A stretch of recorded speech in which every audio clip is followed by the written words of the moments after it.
Today on Bench Briefs, we're looking at a landmark Supreme Court of Canada case that explores the right to be tried in your official language of choice. The case is R v. Beaulac, decided in 1999, and it's all about ensuring fairness and respect for language rights in the justice system. So, what happened here? The appellant, Mr. Beaulac, was charged with a criminal offense and wanted his trial to be conducted entirely in French, which was his first language. He relied on Section 530 of the Criminal Code and Section 19 of the Canadian Charter of Rights and Freedoms to make this request. These provisions protect the right to use either English or French in federal courts. But the question was how far this right extended in provinces where both languages have official status. The trial court denied Beaulac's request to proceed in French. This decision sparked an appeal, raising important questions about the scope of language rights in criminal trials. Specifically, the court had to decide whether an accused person has a constitutional right to be tried in the official language of their choice in provinces with constitutional language rights. If such a right exists, the court also needed to clarify whether it is absolute or if there are any limits. At its core, this case highlights the tension between procedural fairness and the practical administration of justice. Language matters deeply in our legal system because it affects an accused person's ability to understand the proceedings, to participate fully, and to receive a fair trial. If someone cannot effectively communicate in the language used at trial, their rights could be seriously compromised. The Supreme Court of Canada took this case seriously and ultimately ruled in favor of Beaulac.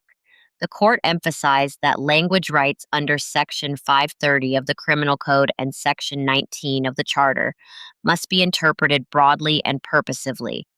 This means that these rights are not just formalities, they are fundamental to ensuring equality and fairness in the justice system.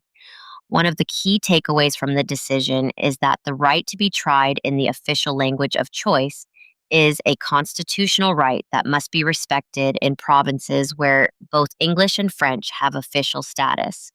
The court rejected any narrow or technical interpretation that would limit this right. Instead, it recognized that language rights are essential to the dignity and equality of individuals within the justice system. Importantly, the court also confirmed that this right is not absolute in the sense that it can never be limited. However, any limits must be justified and must not undermine the core purpose of the right. For example, if there are practical difficulties, courts must try to accommodate the accused's language choice as much as possible. But they can only restrict the right if there is a compelling reason that respects the principles of fundamental justice. So why does RV Beaulac matter beyond this specific case? It sets a clear precedent that language rights in criminal proceedings are fundamental and must be protected vigorously.